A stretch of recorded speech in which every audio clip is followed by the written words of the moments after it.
Ku beri nama pedang ini Naga Puspa. Selamatkan dia. Jangan sampai jatuh ke tangan pendekar berwatak jahat.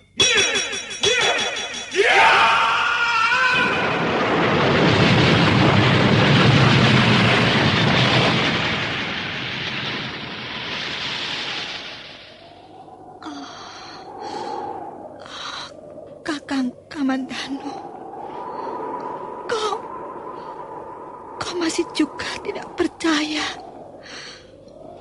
bahwa aku mencintaimu. Meisin, maafkan aku, Meisin. Meisin. Meisin.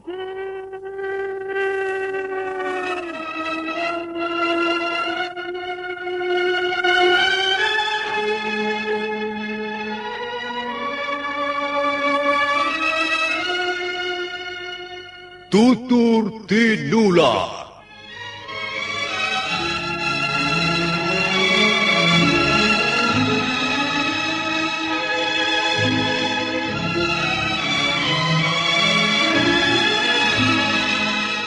Sebuah sandiwara radio serial, produksi Sanggar Cerita dan Teater Sanggar Prativi.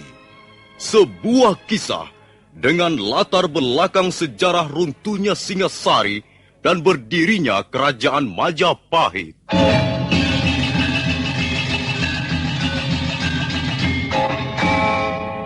Sandiwara ini didukung oleh pemain-pemain radio yang sudah ternama. Ferry Fadli, Ivone Rose, dan Eli Ermawati.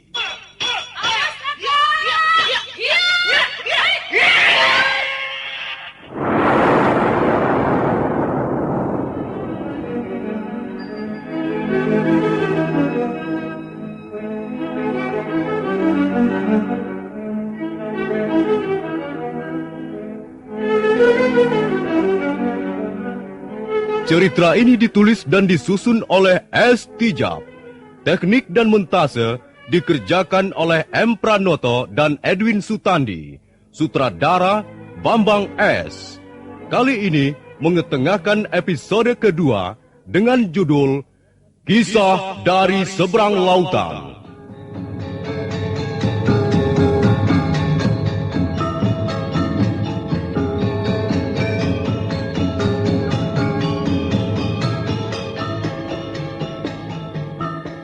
Dalam seri yang ke-39 ini didukung oleh para pemain.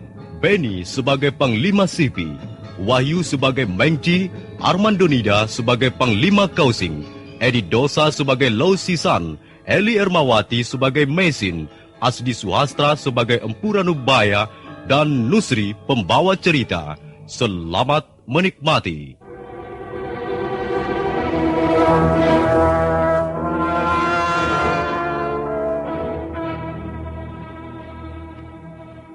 Begitu mendengar perintah Mengci, prajurit-prajurit Mongolia serentak mengepung halaman kuil pingsan. Panglima Kausing tak dapat berbuat apa-apa. Dia hanya melihat apa yang akan terjadi dari atas punggung kudanya. Sementara itu, Lau Sisan berdiri tegak. Maisin sudah siap dengan kuda-kuda di sebelahnya. Ayo prajurit-prajurit kubilaikan. Ayo, tangkaplah pendekar Lau. Tapi kami pun tak akan tinggal diam. Kalau kalian menarik pedang, kami pun akan menarik pedang.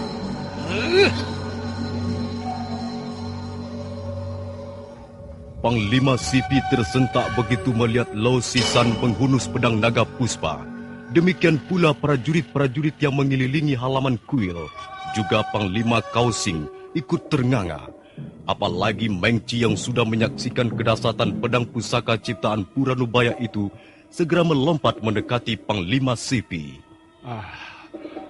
Hati-hati Panglima.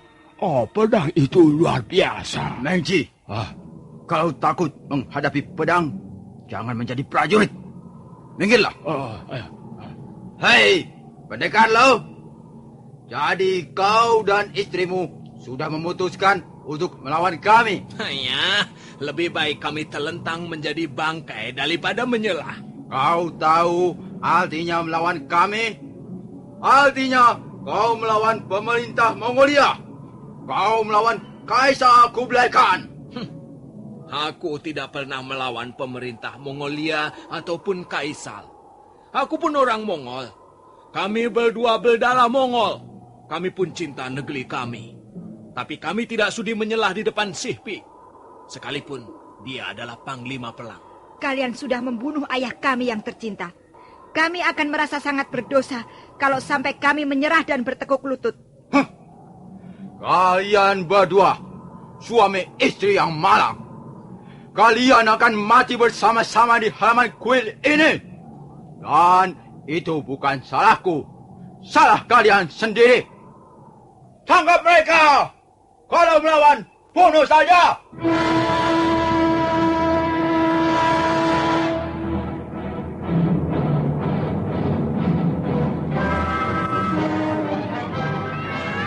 Halaman kuil pingsan yang biasanya diliputi kesunyian itu menjadi hingar-bingar.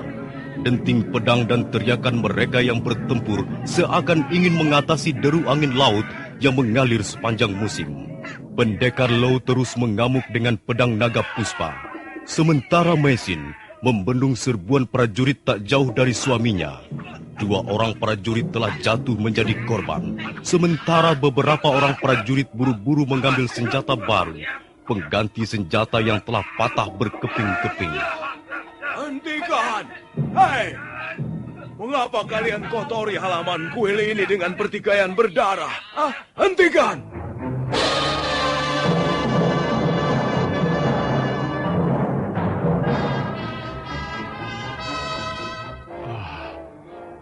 Lihat, Panglima. Si tua itulah yang keladinya, Panglima. Iya, akhirnya dia muncul untuk menyerahkan nyawanya. Benar. Aku muncul untuk menyerahkan nyawaku. Oh, Tuan Ranubaya. Tenanglah, Tuan Lo.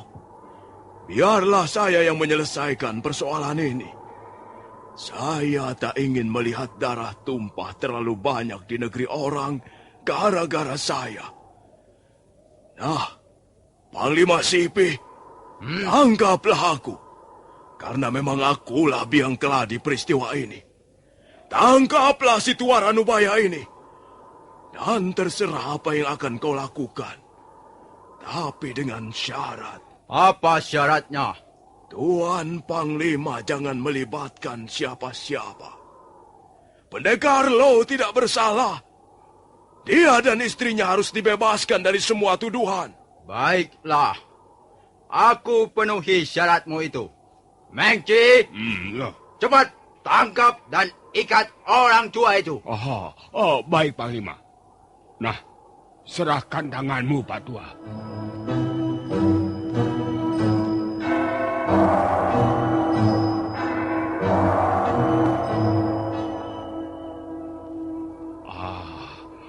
Sudah, Panglima. Tangannya sudah saya ikat kuat-kuat. Tak mungkin dia terlepas lagi. Bagus, bagus. Akhirnya tugas kita berhasil dengan baik. Tapi saya masih belum puas kalau 2 orang itu tidak ikut diringkus. Panglima Sihpi.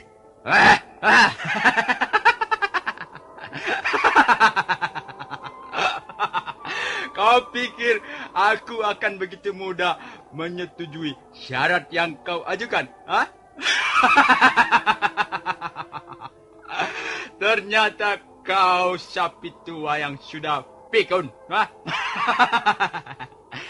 Bagaimana aku akan membiarkan suami istri itu bebas? Sementara anak buahku banyak yang terbunuh. Panglima, jadilah orang yang bisa dipercaya. Aku seorang prajurit. Aku hanya menjalankan tugas. Kau tidak jantan, tidak kesatria. Aku tidak peduli sebutan-sebutan seperti itu. Aku harus berhasil menjalankan tugasku. Ternyata lidahmu cukup berbisa. Aku menjunjung tinggi perintah Kaisar. Tapi kau juga harus menjaga nama baik prajurit Mongolia. 2 orang itu sudah membuat kerugian besar. Sejumlah prajurit terbunuh. Apakah perbuatan seperti itu bisa dibiarkan? Hanya, aku tidak sudi menjadi bahan pertengkaran seperti ini. Hah, kau memang manusia tengik, Panglima Sipi. Hatimu busuk. Ayo, cepat! Bunuh saja orang ini! Bunuh mereka! Biar aku yang akan bertanggung jawab di depan Kaisar!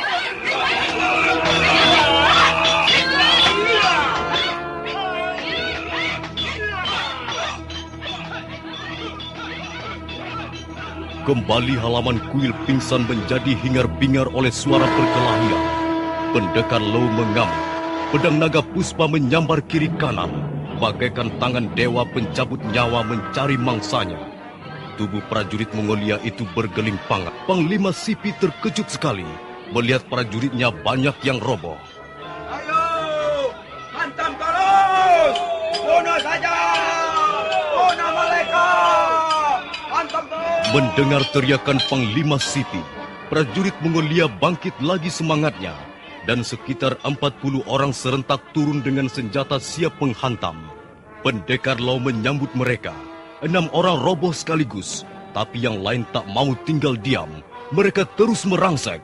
Jatuh 1 datang 3 atau 4 orang prajurit. Lama-kelamaan pendekar Lau merasa kewalahan juga. Tenaganya terkuras habis untuk melayani serangan yang terus-menerus bagaikan gelombang. Melihat keadaan yang semakin tidak menguntungkan, dan takut keselamatan istrinya terancam, pendekar Lau menarik tangan Messi. Hei! Jangan lari! Ada mereka! Jangan sampai kabur!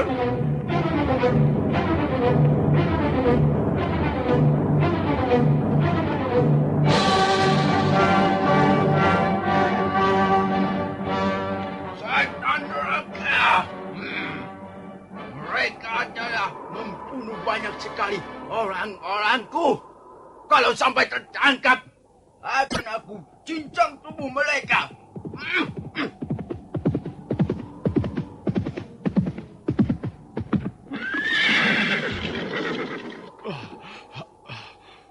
Mereka berhasil lolos, Panglima. Kami sudah menggeledah sekitar kuil ini. Tapi tak ada kami temukan. Mungkin mereka telah lari melewati jalan rahasia. Jangan dikira aku akan berhenti sampai di sini. Sampai ke ujung bumi pun akan ku kejar. Menji, Iya, Panglima. kau bawa si Tua Lanubaya itu ke hadapan Kaisar. Iya. Awas, jangan sampai lengah. Kalau sampai dia melarikan diri, kepalamu yang akan menjadi gantinya. Dan Panglima akan kemana? Aku akan terus mengejar pendekar Lo dan istrinya. Aku belum puas kalau belum melihat mayat mereka terkapal di depanku. Panglima Kausing, apakah kau akan ikut aku mengejar orang-orang itu? Atau pulang ke istana bersama Mengci? Terserah kau. Panglima Kausing tertegun sejenak. Dia khawatir nasib Empu Ranubaya di tengah jalan. Orang seperti Mengci sudah dikenal betul wataknya. Bisa saja timbul niatnya membunuh tawanannya di jalan hanya untuk memuaskan nafsu amarahnya. Karena itu, Panglima Kausing memilih pulang ke istana dengan tujuan menjaga keselamatan Empu Ranubaya.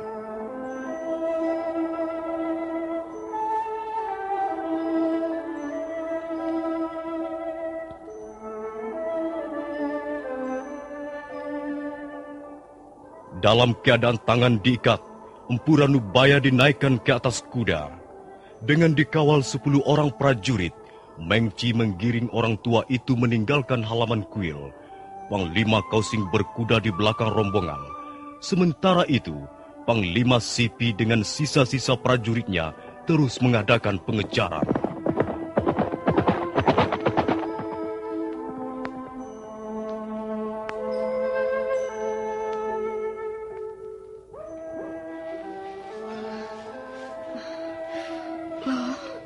kita berhenti dulu.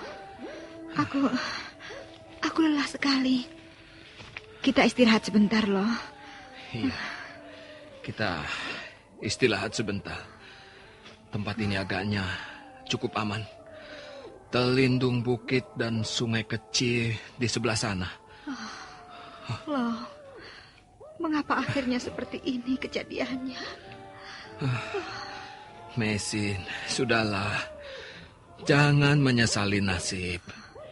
Kita tidak pernah melakukan keburukan. Kita bermaksud baik. Karena itu kita tidak boleh takut. Segala bentuk kesulitan pasti ada jalan keluarnya. Kau memang laki-laki yang tabah loh. Itulah sebabnya aku sangat mencintaimu. Kasihan Tuan Ranubaya. Dia menyalahkan dirinya demi keselamatan kita berdua.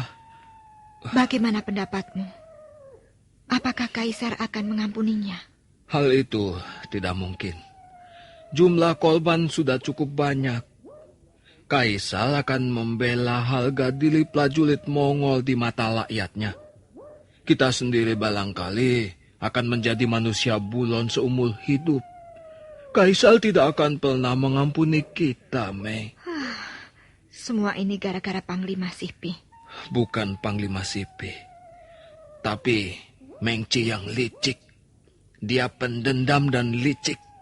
Dialah yang menanam benih kelusuan ini sejak dari Singasari. Iya, Canpi sudah menceritakannya semuanya. Iya. Oh, bagaimana? Apa kau masih lelah? Nafasku sudah agak longgar. Mau jalan lagi loh? Iya. Ayo. Kita jangan terlalu lama berhenti di suatu tempat. Mereka pasti mengejar kita. Ayo.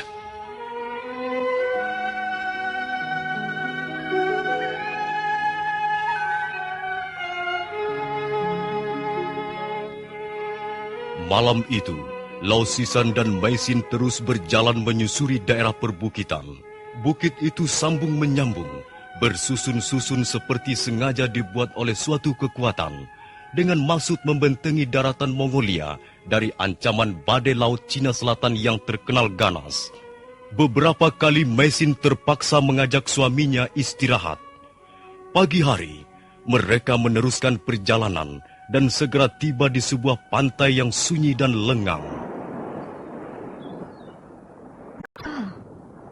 Pantai apa ini namanya, Lo? Tahukah kau? Kalau tidak salah, kita sekarang berdiri di tepi pantai Haitan. Nah, gunung yang tampak keabu-abuan dari sini itu namanya Gunung Loksan. Di kaki gunung itulah aku pernah tinggal bersama pamanku. Setelah kedua orang tuaku meninggal. Oh ya, apa kau tidak ingin minum? Minumlah, supaya kekuatanmu bertambah. Ayo. Apakah kita akan terus berjalan, Lo? Iya, Mei. Kita akan terus berjalan. Sampai kapan kita akan terus berjalan seperti ini? Sudahlah. Jangan bicara seperti itu. Lihat, Lo. Ada perahu tongkang tertambat di tepi pantai. Oh iya. Mungkin perahu milik nelayan di sekitar tempat ini. Ombak terus mendebur, buihnya memutih menjilat pantai. Suami istri pendekar itu, karena letih dan mengantuk, akhirnya tertidur pulas di sela-sela tumbuhan pantai. Matahari naik semakin tinggi, dan awan hitam nampak mulai bergulung dari arah selatan. Mesin, bangun, Mei. Ada apa, Lo? Aku mendengar delap pasukan berkuda. Lihat, debu mengepul di balik pohon-pohon liar itu. Apa yang akan kita lakukan, Lo? Cepat bawa kantong air itu. Ayo, kita naik perahu. Naik perahu? Iya. Kita mau kemana? Sudahlah, cepat. Kita harus menyelamatkan diri. Ayo. Kita bisa menggunakan perahu tongkang itu untuk menghindarkan diri dari kejaran mereka. Ayo.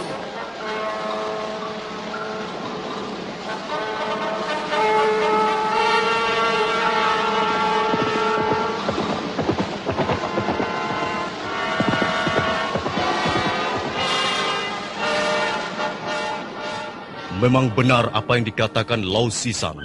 Derap pasukan berkuda itu adalah derap prajurit-prajurit Mongolia yang mengejar mereka. Panglima Kausing nampak kecewa dan kesal sekali karena buronannya kabur. Dengan geram, Panglima Perang Mongolia itu memandang ke arah laut, di mana perahu tongkang yang ditumpangi Lau Sisan dan istrinya melaju meninggalkan pantai. Sudah! Biar mereka pergi. Tak usah dikejar lagi.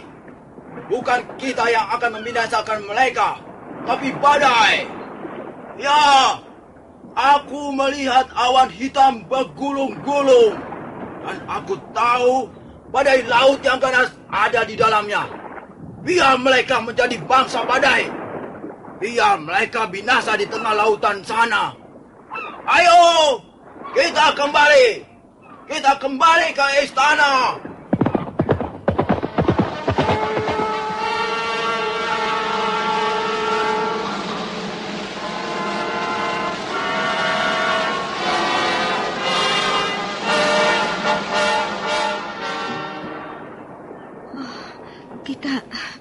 Kita akan pergi kemana, loh? Oh, entahlah. Angin yang akan membawa kita, Mei. Sepertinya perahu ini akan membawa kita jauh meninggalkan negeri sendiri. Iya, tapi kita harus bersyukur. Perahu ini masih bagus. Masih cukup kuat untuk berlayar mengalungi Samudra Laya. Loh, apakah kita akan pergi jauh? Loh, suamiku. Mengapa kau diam saja? Mengapa kau tidak mau menjawab pertanyaanku? Apakah kita akan pergi jauh, loh? Mei, aku tak ingin kepala kita dipancung Algujo. Inilah satu-satunya jalan untuk menyelamatkan diri. Kau tidak usah khawatir, Meisin. Kalau keadaan sudah aman, aku akan melapatkan perahu ini ke pantai, negeri sendiri kembali. Tapi saat sekarang ini, kita harus meninggalkan daratan Mongolia, Mei. Hei, Meisin, mengapa kau menangis? Hah? Entahlah. Dalam 3 hari semuanya berubah. Mengapa nasib manusia cepat berubah, loh? Mei, jangan memikirkan nasib. Sudahlah, itu bukan urusan kita. Tapi kita yang mengalaminya. Rasakannya. Hanya, Meisin. Apakah kau tidak bisa berhenti mengeluh? Hah? Aku pun cemas memikirkan keadaan kita sekarang ini. Aku cemas, Mei. Aku takut. Aku gelisah menghadapi apa yang belum nampak di mata kita, Mei. Maafkan aku, loh. Maafkan aku, suamiku. Sudahlah, Meisin. Hentikan tangismu. Marilah kita hadapi kesulitan ini bersama-sama. Hah?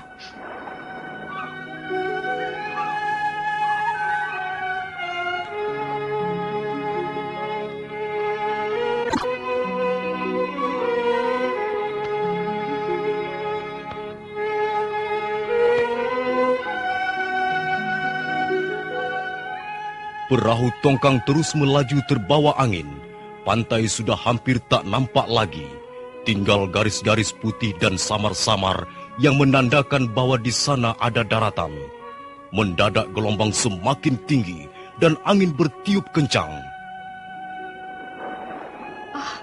Loh, nampaknya akan ada badai besar. Lihat, awan hitam bergulung-gulung. Loh, perahu kita bisa tenggelam. Meisin, berdoalah. Berdoalah agar penguasa alam menyelamatkan kita. Loh, jangan lepaskan aku, loh. Tidak, istriku. Tidak, kau tidak akan kulepaskan. Kalau memang harus mati, kita akan mati bersama-sama di tengah badai ini, Li.